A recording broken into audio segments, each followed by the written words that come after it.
Leo tunazungumzia kuhusu EB3 visa. Hii ni program ya serikali ya Marekani ambayo inawaruhusu yani makampuni za Marekani kuweza kuajiri nje ya nchi ya Marekani wafanyakazi ili waweze kuja katika nchi ya Marekani ikiwa walikosa wafanyakazi ambao wanaweza kufanya kazi hiyo. Na mara nyingi wanapokuajiri wewe mfanyakazi ambao uko nje ya Marekani, wanarahisisha ili uweze kupata visa ambayo inaitwa EB3, na mara moja itakusaidia kuweza kupata green card ili uweze kufanya kazi katika nchi ya Marekani. Karibu sana. Labda umekuwa na ndoto, umejiuliza namna gani unaweza kufanya kazi Marekani. Kuna program kadhaa na leo naenda kueleza kuhusu EB3. Sio rahisi sana na angalifu sana na scammers, maana wengi watajifanya kwamba wanataka kukusaidia ili waweze kula pesa zako, na mara nyingi sana wanaitisha pesa nyingi sana. Lakini siku ya leo nataka nikueleze kiundani na nitakufasiria polepole kwa Kiswahili ili uweze kuelewa kuhusu utaratibu, nini unatakiwa kufanya na utafanyaje uweze kupata kampuni ambayo itakuajiri ili uweze kufanya kazi Marekani bila malipo yoyote. Hawahitaji malipo, utalipa tu ni visa peke yake na mambo machache tu nitakufasiria, nitakuwa wazi. Karibu sana.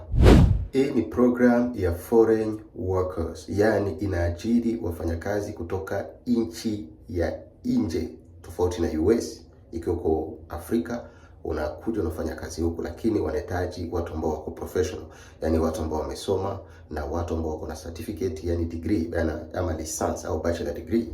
Pia hata kama haujasoma sana bado unaweza pata kazi, inategemea ni katika sekta gani. Kama ni katika sekta ya mlimo, maana kuna makampuni wanataka watu ambao wanafanya kazi za mlimo, yani agriculture, zaidi katika miji midogo sana, basi wewe unaweza kuangukia. Pia wanataka watu ambao wanafanya kazi katika hospitality, hotel, restaurant. Pia makampuni ambayo ina process chakula, kwa mfano meat processing industry.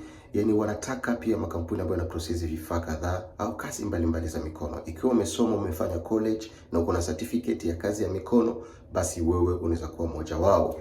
Sasa swali ni hili, utafanyaje ili uweze kuangukia, yani uweze kuapply? Ya kitu cha kwanza, kampuni inatakiwa ikurecommend, ikutafutie green card, iapply nafasi yako. Wewe huwezi kutafuta kampuni ati nataka ni apply hivi, au hakuna list au hakuna mtandao ambayo inakuruhusu uweze kupata list ya hizo kampuni ambazo zinaajiri watu. Hakuna hiyo.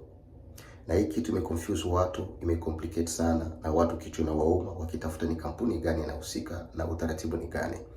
Mimi nitakushauri kwa njia fupi. Mimi kama mtafiti wa mambo ya kazi nitakushauri namna ya kufanya na utaratibu ili upate kazi vizuri sana Marekani. Vitu kadhaa ambavyo ni muhimu. Kama kawaida, unatakiwa kuwa na passport ambayo iko valid, haija expire. Pia unatakiwa kusecure job offer, sababu wakati unapoongea pamoja na kampuni ambayo itakuajiri, itakupea job offer na itakufanyisha interview kwa Zoom. Usidanganywe na scammers. Pia unatakiwa kuwa na medical exam na pia police clearance certificate. Hizo ni vitu muhimu sana ambavyo unatakiwa kuwa navyo kabla ya kuanzana na mambo ya immigration. Sasa tuangalie hatua ambazo unatakiwa kufanya ili upate sasa hii kazi. Hatua ya kwanza, unatakiwa kupata kampuni ambayo itakuajiri.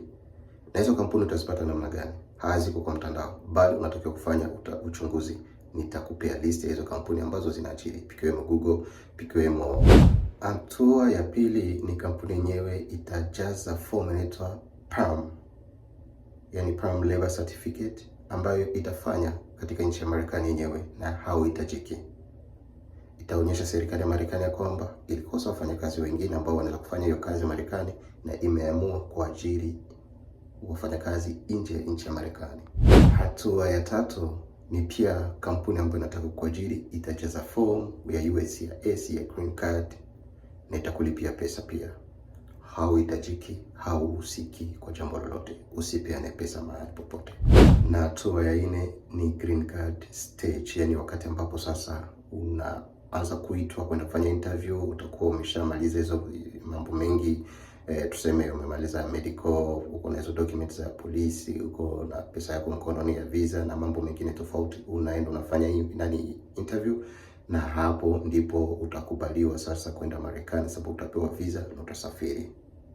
Utapataje hizo kampuni ambazo zinasponsor watu. Karibu sana, ni kuache wazi namna utazipata. Ili uweze kupata hizi kampuni, tafuta kwanza kampuni ambazo zinaajiri watu ama wafanyakazi katika sekta ya mlimo, mambo ya caregiving, mambo ya hotel na restaurant, na pia chakula, yani kuprocess chakula, zinatengeneza chakula kwa kuprocess, na pia kwa mambo ya computer science. Alafu ukipata hizo kampuni, kitu cha kufanya ni hiki. Hapa niko na list ya makampuni kadhaa. Hebu soma. Baadaye enda kwa mtandao, watafuti kwa mtandao, ingia kwa website yao, ingia kwa career page, angalia kazi ambazo ziko hapo, apply, waandikie email, wasiliana nao, usiapply. Lakini baada ya kuangalia kazi ambazo wamepost kwa website yao, unaweza kuapply na ukiwa explainia vizuri kwamba wewe uko nje ya Marekani. Watakapo kukubali, kwa sababu wako licensed, wako na uwezo ya kuajiri mtu ambaye yuko nje ya Marekani, wakifurahia CV yako au resume yako au experience au qualification ambayo uko nayo, hapo ndipo mambo yatachamka, wataanzana na wewe. Angalisho sana, usiule pesa yako na recruitment agencies. Watakula pesa, sababu mascammers hawahitaji mambo mengi. Watakwambia kila kitu kiko sawa, wanahitaji ni pesa tu.